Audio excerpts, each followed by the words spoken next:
Meron ngang power interruption sa aming lugar. Hi guys, ako nga pala si Kyle. At eto nga po pala yung araw na may power interruption. At dahil walang kuryente, pumunta kami sa bukid upang dito magpalipas ng isang buong araw. Dahil dito kahit papano malamig yung hangin. At shoutout nga po pala kay Ate Nomi dyan at Tita Tina. At lalong-lalo na sa pinakamaganda naming nanay o lola. Nanay lang kasi tawag namin. Shoutout din kay Mami Peneng at Mami Tess. May gumagawa nga din pala dito. At ang ginagawa nila ay swimming pool / babaran ng binhe.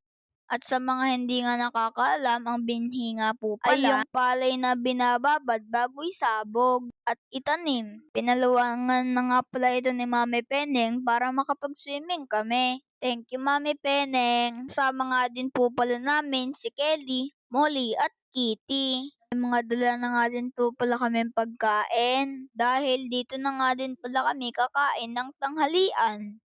At pinaparingas na nga pala ni Kuya Dewen ang iuhawan. At ito naman si Tito Iko. At si Kuya Dewen. At nagpapogi pa nga si Tito Iko. At ito naman si James. Sasayaw nga daw po pala si Tito Iko ng hawak mo ang beat. Ba, ang galing sumayaw ng tito ko. Hihi. Ito naman si Mami Maid. Naiinip na nga ibibig namin dyan kaya kumakain na kami. At dito nga po pala muna ako sa tabi ni nanay. Ang sarap nga lang dito sa bukid. Kahit walang kuryente ay mahangin. Lalo na sa hapon. Kakalanghap ka talaga ng preskong hangin. Inaayos nga din po pala nila Papa at Tito Aji yung paglalatagan ng swimming pool. At dahil nga sumayaw nga din si Tito Iko ng hawak mo ang beat, at eto napapractice na nga din kami. Hihi, tinuruan nga din po pala kami dyan ni Tita Tina. Nung nailatag na nga yung swimming pool, ay nagre-ready naman para kargahan ito.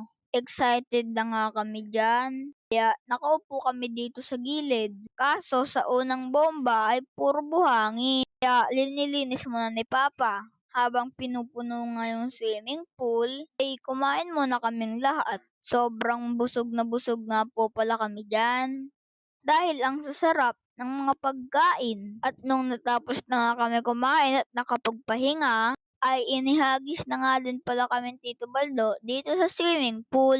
Nagtampisaw na nga din po pala kami dito sa swimming pool.